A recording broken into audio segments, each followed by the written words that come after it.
Hello grade 10. Ang lesson natin for today or for this week ay ang pansibikong pakikilahok.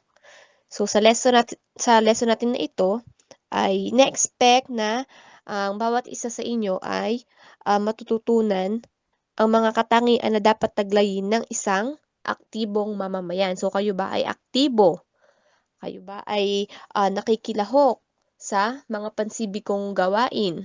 So ano kaya ang mga ito? So na-expect din na mauunawaan niyo yung mga gawain at usaping pangsibiko at maging yung mga epekto at kahalagahan ng pansibikong pakikilahok. So, para saan ba iyan? Okay? So, ayan. First picture, sila yung um, mga kabataan. So, kayo ba ay nakaranas ng ganyang pakikilahok? Yan yung mga Boy Scouts of the Philippines. So, kung mga babae, ayan, mga Girl Scouts.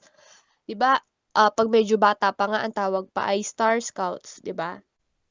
So 'yan, isa 'yan sa mga unang, image na ipapakita ko sa inyo. So ano kaya ang ibig sabihin niyan? Ano ang kinalaman niyan sa ating lesson? Next, bayanihan. Ayan, nakakakita pa ba kayo niyan? So sa alam ko meron pa namang mga gumagawa ng ganang, literal na pagbubuhat ng mga bahay. Kasi siyempre hindi na 'yun magagawa ngayon dahil mga bato na ang mga bahay ano.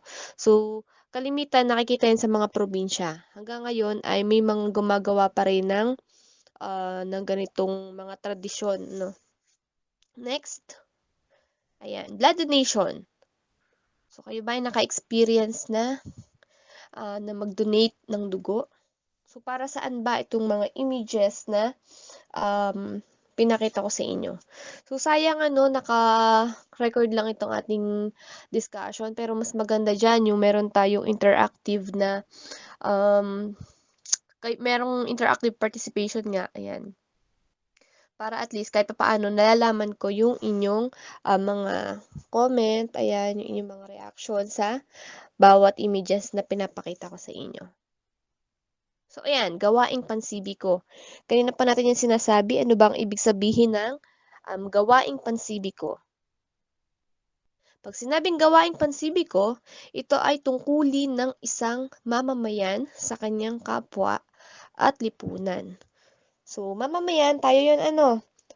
So, ayan, ang isa daw pamahalaan kasi ay maaaring hindi matugunan or magampanan ng mag-isa ang mga serbisyo ng lipunan. So, agree ba kayo diyan na hindi natutugunan or may mga times na hindi talaga natutugunan or hindi nagagampanan kung yung pamahalaan lamang yung aasahan natin. So, agree ba kayo diyan? So, puwedeng yung iba mag-yes, "Opo ma'am, yes." O ano po, hindi po talaga, sapat na pamahalaan lang ang kumikilos. May iba naman na puwedeng mag-comment na, "Ma'am, dapat naman po ay pamahalaan lang." So, may mga iba't iba kayong comment. So, ano kaya ang napakalaking, um, puwede nating magawa bilang mamamayan? So, ayan. Actually, habang ginagawa ko 'tong slide natin, dito pumasok sa'kin sa isip ko ito ngang, community pantry. So, aware naman ba kayo or siguro naman aware kayo na, yung mga ayuda, 'di ba, ang mga ayuda parang hindi lahat nabibigyan. Yung mga ayuda ay mabibigyan man pero hanggang ngayon wala pa rin. Parang, may mga kumbaga sa susunod na panahon pa mabibigyan yung iba, 'di ba? So, kung sa pamahalaan lang tayo umaasa or kung sa, pagkilos lang ng government tayo umaasa, talagang, um, alam natin, aware tayo na makaka-experience tayo na may mga times, 'di ba, lalo 'pag sa probinsya, hindi agad naaabot ng tulong. Lalo nga sa ganitong sitwasyon natin ngayon. Kaya itong community pantry ay isa lang ito sa mga naging kaparaanan ng isang mamamayan kung paano niya ma-extend yung kanyang tulong. So, gaya nga nasabi kanina, 'di ba, yung mga services sa lipunan ay hindi, um, agaran na gagampanan at natutugunan ng pamahalaan. Kaya ayan, dito na, may nanguna sa sa community pantry na 'to. So, may, unang gumawa nito and then nakakatuwa dahil, um, ang dami na ring, parang bawat barangay ngayon ano, meron ng community pantry. So, sa ganitong kaparaanan, mapapansin niyo, 'di ba, pag-uwi ko sa amin, nakita ko dun meron na ring community pantry. So, nakakatuwa lang sa gano'ng paraan, may mga pamilya na wala talaga silang mapangsaing, wala silang mapangkain sa araw na 'to, pero pupunta sila dun sa community pantry and then, mag-iiwan din sila ng puwedeng naging harvest nila sa bukid. So, sa gano'ng paraan nagkakatulungan, ano. So, bilang kayo'y mga kabataan at mga estudyante pa, hindi ibig sabihin na kayong mga kabataan at estudyante pa lang ay wala na kayo or wala pa kayong kayang gawin, wala pa kayong, kayang iambag. So, naniniwala ako na napakalaki ng role niyo para sa ating, sa kapwa niyo sa lipunan, 'di ba? So, ayan, ang mamamayan ay maaaring makatulong sa pamahalaan sa marami pang kaparaanan. Yes. Kayo bata, kayo matanda na, may asawa, may anak, ang bawat isa ay puwedeng, makatulong sa pamahalaan. So, ayan. So, ito yung, magbibigay ako sa inyo ng, 4 kinds ng mga gawain kung paano ka, makakatulong dun nga sa gawaing pang-sibiko. So, ito yung number 1, gawaing panlipunan. So, ang sabi sa gawaing panlipunan, ang mga mamamayan ay maaaring makipagtulungan sa pamamagitan ng pakikipag-ugnayan sa mga barangay or sa lipunan kagaya ng ayan, sa mga munisipalidad, sa siyudad at sa mga lalawigan. So, ang inilagay ko ditong mga example ay, itong isa, yung parang, um, nagfa-fun run sila. So, ang dami ko kasing mga kilala na kahit yung mga fraternity, ayan. Yung mga, organization na kahit yung mga magkaka-classmate nung elementary, magka-classmate nung high school, so nagkakaroon sila ng, parang nagkakaroon sila ng initiative na magpasimula ng ganitong mga gawain. Like nung sumabog nga ang Bulkang Taal, ayan. So, ang daming tumulong para, mag-extend ng help. Especially dun sa mga, bara-barangay, ayan. So, sa ganitong paraan, gawaing panlipunan, puwede kang makipag-ugnayan sa inyong barangay captain, ayan, sa mayor. So, ayan. So, sabi ang isang mamamayan daw ay maaaring makiisa sa mga gawaing maaaring makatulong sa pag-unlad ng pamumuhay ng kapwa o ng lipunan. So, puwede rin dito, example din dito halimbawa, yung, ah, yung sa ano, sa parang bibigyan mo ng trabaho yung sa livelihood ng isang barangay. So, sa gano'ng paraan matutulungan mo yung community, matutulungan mo yung, barangay na yun na una, mabawasan ang pagtsitsismisan, ayan, 'di ba? Ang daming mga dull times, ang daming mga nasasayang na oras. So, sa halip na, masayang yung oras, so tinutulungan mo yung mga tao dun sa kanilang ikabubuhay. Ano pa ba yung mga example diyan? So, ayan ha, um sabi pa dito, ang isang, halimbawa ay ang bayanihan na ginagawa pa rin hanggang ngayon. So, yung kaninang ipinakita ko sa inyong bahay, so ayan ay, under pa rin itong gawaing panlipunan, ano. So, tumutulong ka dun sa, kapwa mo. So, ayan, hindi lang siya yung literal na naglilipat lang ng isang bahay. 'Pag sabi mang bayanihan, ang ibig sabihin ba nun yung pagbubuhat lang or pagtulong lang sa paglilipat ng bahay? So, hindi. Hindi lang yun gano'n, hindi lang 'pag sabing bayanihan is yun lang. Puwedeng, tumutukoy din 'to sa halimbawa pakikipagkapit-bisig mo, ayan, sa mga mamamayan para magkaroon kayo ng unity, 'di ba? Siyempre kayo-kayo lang din naman kahit sa barangay kayo-kayo lang din naman yung, magpoprotektahan, ayan, yung mga pangangailangan niyo puwedeng, magtulungan, 'di ba? So next, tapos ng gawaing panlipunan ay ayan si V, gawaing sambahayan. Sabi ko nga sa inyo 'di ba kanina, kahit kayong mga estudyante pa lang, kahit kayong mga, nag-aaral pa lang ay puwede kayong lumahok sa gawaing pansibiko. Puwede pa rin kayong, makapag-extend ng help niyo. So, sa paanong paraan? So, sabi ang gawaing sambahayan daw ay, ang example dito ay yung paglilinis ng bahay. Ayan, kayo ba ay naglilinis ng bahay? Baka mamaya pagkabangon niyo hindi man lang malikom ang hinigaan, 'di mo lang makapagtiklop ng kumot, 'di ba? Cellphone kaagad. Ano pa, ayan, paghuhugas ng pinagkainan. Opo, ma'am. Grabe nga po, ma'am, eh, kotang-kota na nga po ako sa paghuhugas ng plato, eh. Hindi nga po ako kumain, eh, pero ako po naghugas. Isa lang pong plato ang ginamit ko pero para pong, sangkaterba po yung aking hinugasan. Ayan, mga nagreklamo na ano.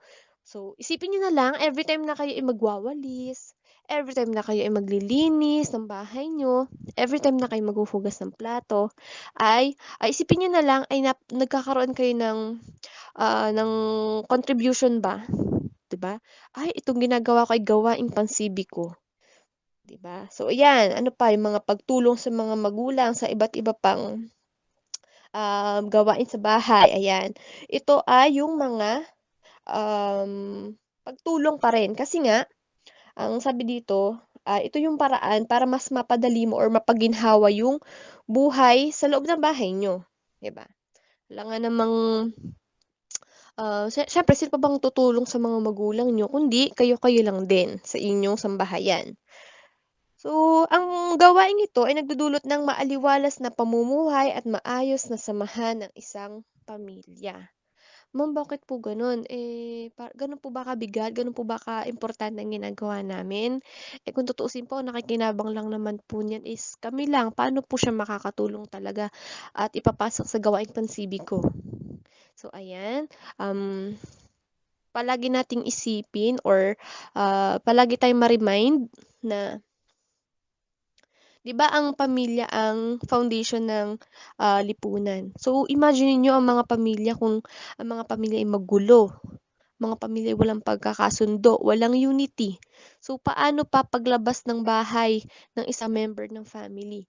So, maganda na meron kayong harmonious relationship sa loob ng bahay niyo and sa simpleng pagtulong niyo sa mga gawaing bahay, sa simpleng, paggawa niyo nga na ito is nakakatulong na kayo sa lipunan. Ay, 'di ba? So, kaya yung mga nagrereklamo, sa mga paghuhugas ng plato, ayan. Yung iba nga binibigyan pa ng cake 'no, cake na nakalagay ay Joy Dishwashing Liquid, ayan. So, ayan, may nakita pa akong meme, pero actually 'di siya meme, real talk siya ano, ayan, sabi, "Dear mga anak, kung nahihirapan kayo sa paghuhugas ng plato, mas nahihirapan kaming mga magulang niyo na maghanap ng pagkaing ilalagay sa mga platong huhugasan niyo, pero hindi kami nagrereklamo at nagsasabi ng, 'Wait lang.'" Ayan. Kasi inuutusan laging wait lang ano, nagmamahal nanay at tatay. So 'yan, dagdag lang, dagdag sermon lang ano. So ayan, next. Gawaing pang-ekonomiya. So 'pag sinabing gawaing pang-ekonomiya, paano kayo makakatulong dito sa ganitong way? So, 'pag sabing, gawaing pang-ekonomiya, ito yung example niyan ay una, ayan, ang tamang pagbabayad ng buwis. So, parang na-discuss ko na rin sa inyo nung grade 9 na ang lahat naman ng tao ay nakakapagbayad ng buwis. So, may mga involuntary taxes tayong binabayaran, ayan. Ano pa, ayan, paghahanap buhay ng isang masipag na manggagawa at, ito dun sa pangalawa, yung pagkakaroon ng hanap buhay ng isang masipag na manggagawa. Siyempre kapag, masipag ka, 'pag ikaw ay may trabaho siyempre tumataas yung employment rate ng Philippines, 'di ba? Nakikita yung data na, ang Pilipinas ay imagine niyo ha, kayo ay halimbawa may mga tambay. Kung kayo ay hindi niyo gagamitin yung time niyo para mag-work, para tumambay lang, siyempre ano yung magiging epekto nun sa ating bansa? Sa halip na tayo ay nakakatulong sa, ah, ayun nga, sa employment rate natin, parang dumadagdag pa tayo sa mga. Halimbawa ako'y tambay lang, ayan dumadagdag lang ako sa pabigat puwedeng sa family ko, 'di ba? So maganda na, sa ganitong paraan nakakatulong tayo sa, ating economy. And then yung last, ano ba 'yan, ang nilagay ko diyan ay, Kalamay Buna. Nakalagay diyan ay Kalamay Indang ano, so sa ano kasi sa Indang ay sikat dun yung Kalamay Buna. So yun yung, palaging dinadayo din dun. So, ano kinalaman ma'am ng Kalamay Buna or Kalamay Indang sa ekonomiya? So isa pa sa mga, um, makakatulong, yung ating pagtataguyod, puwede rin yung mga pagtangkilik natin ano, pagtataguyod at pagtangkilik ng mga produktong Pinoy. So 'yan mga gawaing nakakatulong sa pagsulong ng ekonomiya. Siyempre halimbawa, ang palagi nating ginagamit is yung mga mga branded, ayan, hindi na natin kumbaga wala na tayong pagpapahalaga sa mga gawaing Pinoy, sa mga produkto natin. So siyempre sino pa ba ang bubuhay ng ating economy kundi tayo-tayo lang din, 'di ba? So puwedeng tayo ay mag-export, ang mga gawaing Pinoy is talagang, matibay. Though 'yan ay yung mga puwedeng yung mga sa pinya, ayan, mga tela sa pinya, ano pa ba? Dami nating, na-export, kahit yung mga, products natin dito, ayan. Actually um, yung mga pagkain lang din na natatagpuan sa bansa natin, ayan, isa rin yun sa mga, kalimitan ine-export nga natin kasi nga, may mga country naman talaga na kumbaga na-appreciate nila yung ating, products. So, sana tayo din ano, hindi, mas maganda na tangkilikin natin yung sariling atin. And then yung last, gawaing pampulitika. 'Pag sabing gawaing pampulitika, ito yung, una, ayan sa kaliwa, ang pagboto ay isa sa mga paraan para makapag-ambag tayo. Though, mga bata pa lang kayo, yung iba hindi pa botante, 'di ba? So, ayan, darating ang time na ang inyong pagboto, ang inyong tamang pagboto, siyempre ay makakatulong para makapagluklok tayo ng mga mamumuno sa'tin. So ayan, 'pag ang pagboto ay ang masusing pagpili, 'di ba? At paghalal sa isang, karapat-dapat na pinuno. So sa gano'ng way, makakatulong tayo. And ayun, sana 'wag na tayong tumulad sa mga naging pagkakamali ng ibang tao. Kasi nga, may iba kasing tao na no choice na rin sila sa hirap ng buhay, tumatanggap sila ng mga lagay para bumoto. So, ayun, dini-discourage ko kayo na, gayahin yung gano'ng klase ng, pakikipag-bargain ano, um, pagbili ng boto.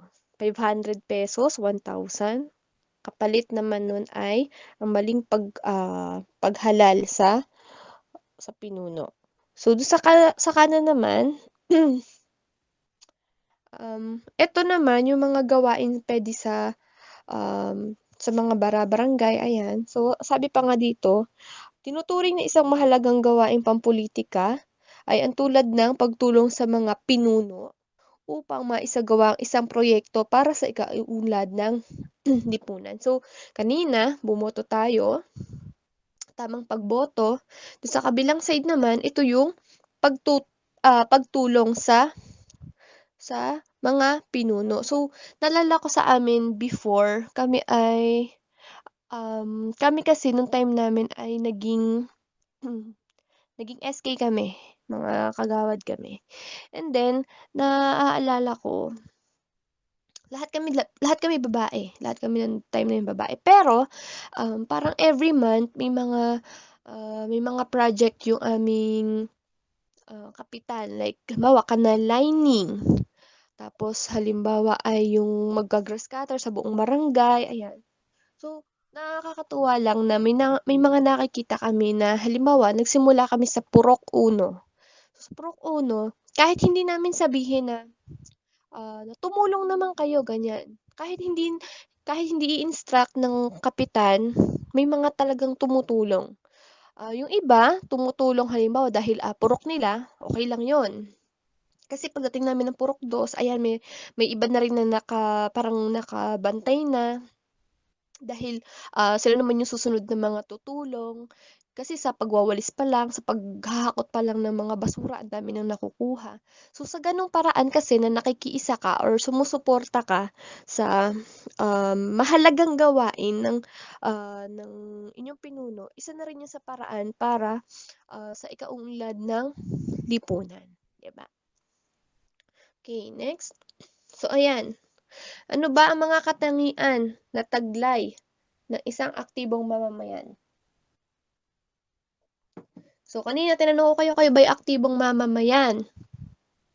So, possible na sumagot kayo sa isip niyo ng yes, puwede ring sumagot kayo sa isip niyo ng no ma'am or hindi ko sure, 'di ba? So, ito yung mga, susunod kong ay ito yung mga, characteristics ng, isang active na mamamayan. So, una, may pag-iisip na ang bawat tao ay may pananagutan sa bawat isa. So, siyempre, bilang ikaw ay isang aktibong mamamayan, meron kang ganitong kaisipan. Bawat tao ay may pananagutan sa bawat isa. Kasi, kung iisipin mo na, hayaan mo na nga siya, 'di ba? Kung may mga tao na gano'n mag-isip na, wala naman akong pakialam sa kanya, wala naman akong mapapala kung tutulungan ko siya, eh. Eh, ano naman kung siya, nangangailangan ng tulong? Eh, ano naman kung siya ay ganito, kulang sa materyal, kulang sa halimbawa sa kahit na anong bagay. So, kung wala kayong thinking na meron kang pananagutan sa kapwa mo, eh di, baka ito yung time na kailangan mo pang i-work out itong, pag-iisip mo para sa ibang tao, ayan. So, sabi diyan, ang pakikipagkapwa-tao daw ay mahalagang papel or tungkulin ng isang tao. Ang kasiyahan sa pagsisilbi ay natatamo kung siya ay makatutulong sa kapwa at hindi lamang para sa kanyang sarili. So, may mga tao talaga akong kakilala na ganyan, na, very willing talaga sila na tumulong. Lalo nga nitong nagkaroon ng pandemya, may mga tao talaga na kung tutuusin, wala naman silang pakialam na dapat. Pero may mga tao na kahit nasa ibang bansa na, ayan may mga kakilala ako, mga taga-Europe, ayan nagpapadala pa rin sila ng mga tulong dito sa kanilang mga barangay. Ayan, 'di ba kung tutuusin, puwede naman silang hindi magpadala ng tulong kasi isipin nila, kaya na 'yan, may mga ano naman, may gobyerno naman diyan sa Pilipinas or may mga kamag-anak naman sila diyan. So, 'yun yung isa sa mga example. Next, ayan. May, kailangan daw ang isang tao um, na aktibong mamamayan ay kinakailangan may pagkukusang loob at walang inaasahang kapalit o kabayaran. So, ang kanyang ginagawa or yung isang tao na may ganitong taglay na, may ganitong pagkukusang loob, ayan. So, ang kanyang ginagawa ay para sa pangkat or sa lipunan na kinabibilangan. Ang kanyang kasiyahan na gumawa ng isang bagay ay dahil sa kasiyahang natatamo sa pagsisilbi sa ibang tao. Actually class, may mga tao talaga na natural sa kanila yung maging giver. Very natural sa kanila. Kasi may mga tao na, um, 'pag nagbigay, parang inaano pa nila yun, parang, um, kumbaga sa ano, inililista pa nila. Hindi man gano'n ka-literal na inililista, pero, may mga ibang tao na kapag tumulong siya, parang nag-e-expect pa rin siya na, parang nag-e-expect siya na ang taong yun ay tutulungan din ako. So, hindi. So, dito nagkukusa lang yung tao, hindi siya sapilitan. Walang inaasahang kapalit, walang inaasahang kabayaran. Hindi nag-e-expect na, "Oh, ha, binigyan kita. Oh, ha, tinulungan kita. Dapat ano ka, may utang na loob ka na sa'kin." So, hindi sila gano'n. Then next, ayan, mayroong kaisipaang naniniwala sa na higit na maraming magagawa kung, magsasama-sama. So, palagi kong naaalala yung mga kinukuwento sa'min before ng mahilig kasi ako magpakuwento dati sa nanay ko na bago matulog, ayan, "Ma, kuwentuhan mo naman kami ng, mga bedtime stories." Ayan. So, isa sa mga hindi ko nakakalimutan is yung kuwento niya sa walis. Sabi "Ang pangit naman ng kuwento mo, Ma." 'Di ba parang ang pangit naman nung object na ikukuwento mo, walis pa. So, ang kuwento kasi diyan, alam ko narinig niyo na rin, 'di ba ang tingting kumbaga hindi kayang makapaglinis kung isang tingting lang. Depende na lang kung tutusok-tusukin mo halimbawa yung mga dahon, ayan. Pero kapag ang tingting ay pinagsama-sama at nakabuo na nga ng, ayan, naging makapal na yung ano niya, yung pinaka-strand niya, yung lahat, ayan. Ito yung makakapagwalis na siya, mas madali siya gamitin, mas mabilis matapos yung gawain, 'di ba? So, ang tao pala na may ganitong puso para sa, pansibikong gawain nga ay naniniwala na, maraming magagawa kung magsasama-sama. Kasi may mga tao naman na parang, wala silang ganitong kaisipan na gusto nila, "Ako na lang gagawa para mabilis, nung matigil na." 'Di ba, may mga gano'ng, uri ng kaisipan. Pero, ito'y isa lang naman 'to sa mga katangian 'no, ng mga tao. So 'yan, hindi kayang tugunan ng pamahalaan ang lahat ng pangangailangan ng buong bansa. So may mga tao kasi gaya nga ng naging explanation ko sa inyo kanina, may mga tao na, sasabihin nila, "Naku, kaya na 'yan ng ano, kaya na 'yan ng kapitan." May iba naman sasabihin na, "Kaya na 'yan ng ano, ng mayor, kaya na 'yan ng ating mga, politician." 'Di ba?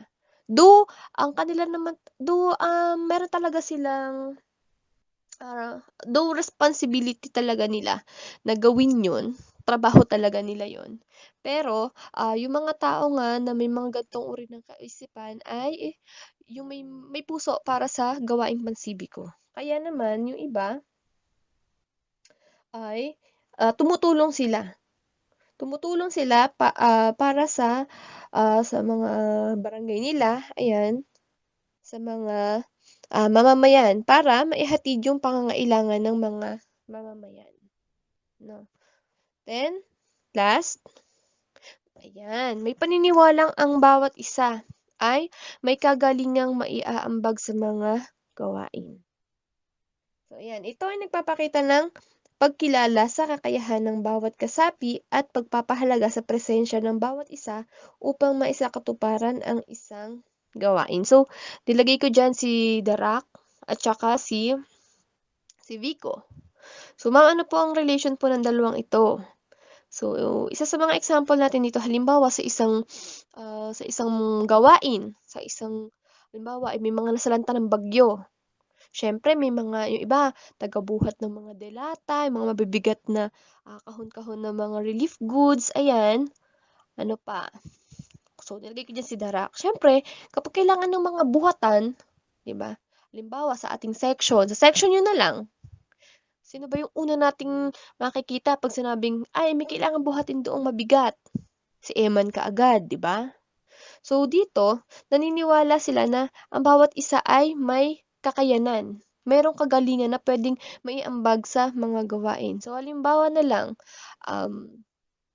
halimbawa si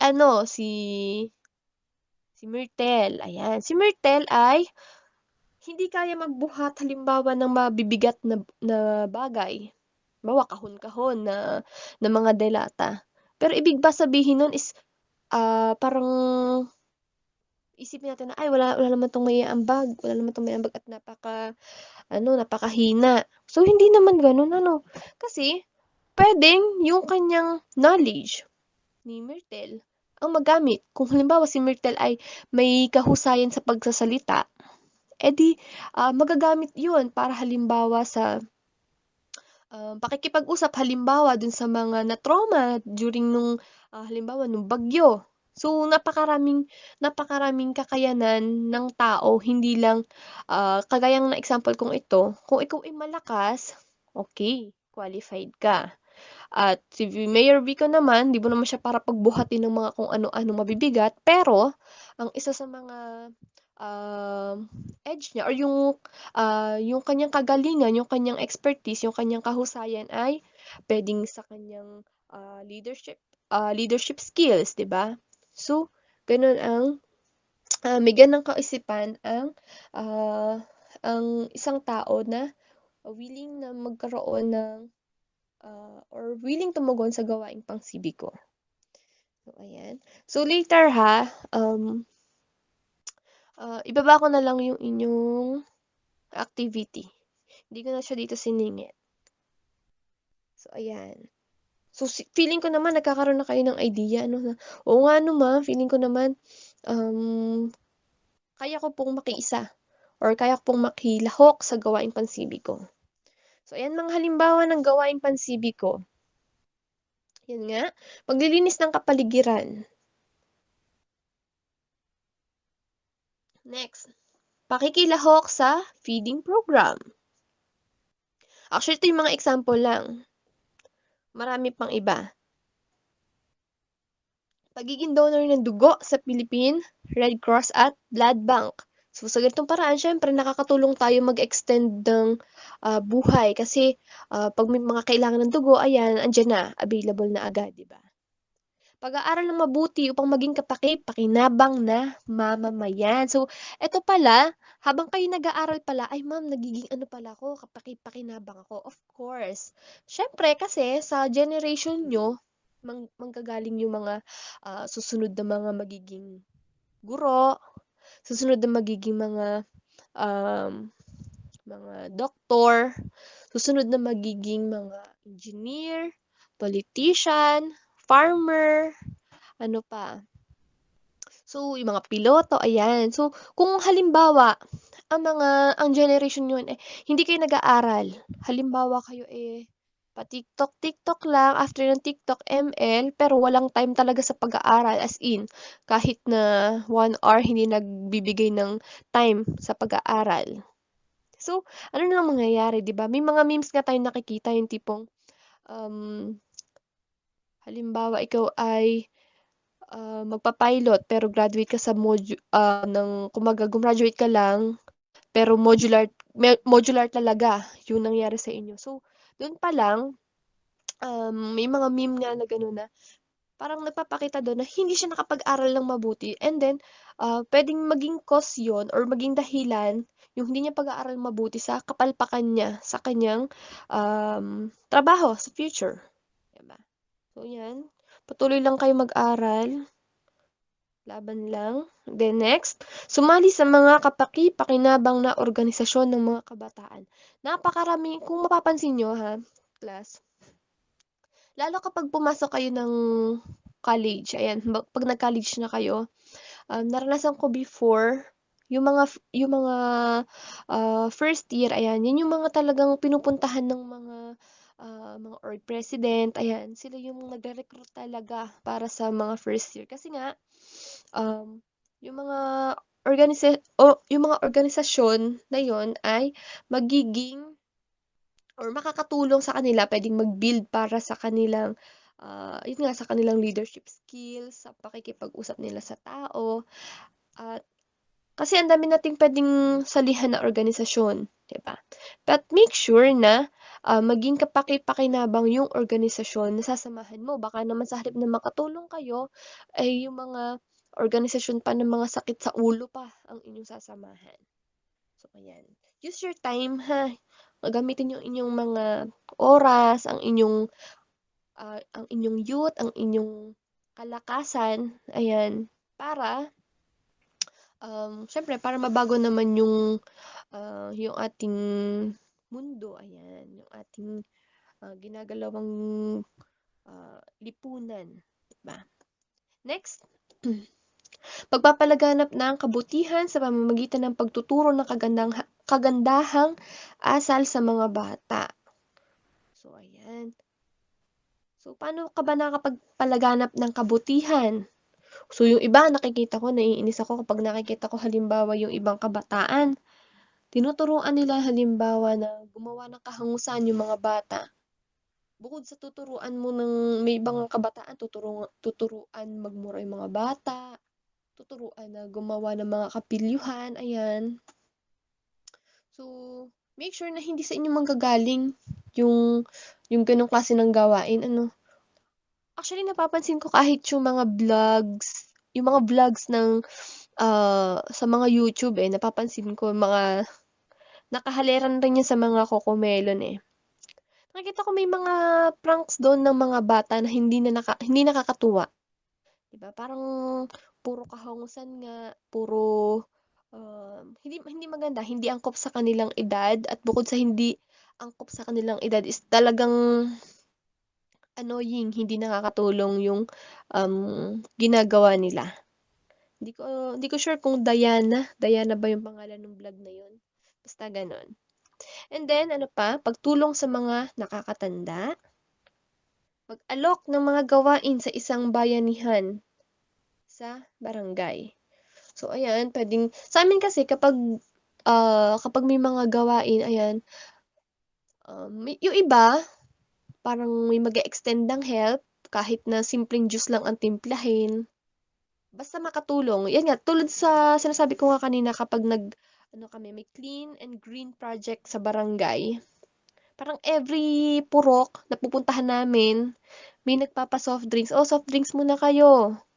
Oh, purok 6 na, soft drinks naman kayo or juice naman kayo." So, sa mga gano'ng way, um, nakakapag-extend sila ng tulong 'no. Ano pa, ayan, pangalagaan ang likas yaman ng bansa.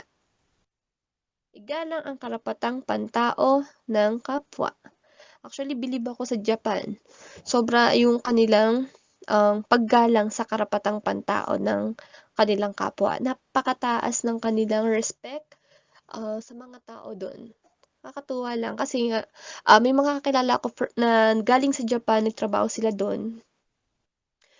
Kahit daw nga yung mga basurero, 'di ba kung sa atin, sa bansa natin yung iba titingnan siya as, mababa, ayan. Pero nakakatuwa lang ngayon na ang dami ko nakikitang magagandang post sa Facebook kung saan, na-appreciate nila lahat ng uri ng trabaho.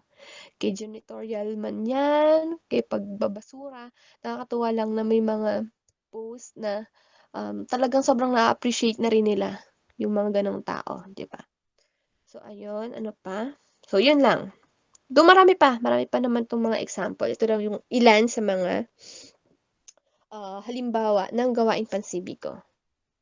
Next, so bakit kailangan pa ba natin 'tong i-improve sa ating sarili kung hindi man natin taglay ito, bakit kailangan? Ano kaya ang kahalagahan ng ating, engagement or yung ating pakikilahok? So ayan, nilagay ko na lang siya sa ganyan. Pa-bullet na lang. So una, pagiging kontento sa pamumuhay na magiging daan sa pagnanais na makatulong sa iba. So sa ganitong way, actually ano ko siya, eh, ano ba nakalagay diyan? Parang original sa number 1 ay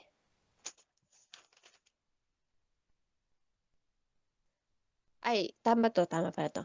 So, kasi puwede siyang magkaroon ng negative na ano, na dating, yung parang pagiging kontento sa pamumuhay. So, kumbaga hindi ka na mag-i-improve. So, hindi naman sa gano'n 'no. Ibig sabihin lang nito, Sa pagnanais mo na makatulong sa iba, kuntento ka na puwede sa halimbawa sa mga ayan na nga, sa mga ayuda. So, sa pagnanais mo na makatulong ka sa iba, hindi ka kukuha ng isang tray na itlog, ayan. Kasi nga, nagkakaroon ka ng kaisipan na hindi lang ikaw yung, nangangailangan sa panahong ito, 'di ba? So, kukuha ka lang ng naaayon sa kailangan mo, 'di ba? Next, pagkakaisa ng mga mamamayan siyempre, um, kita naman 'yan kapag, nag-extend lahat ng tulong, so nagkakaroon talaga siya ng pagkakaisa, nagkakaroon ng unity. Hindi yung, iisipin lang hindi yung iisipin lang nila na, sila sila na 'yan, kaya na nila 'yan, magaling naman sila." 'Di ba?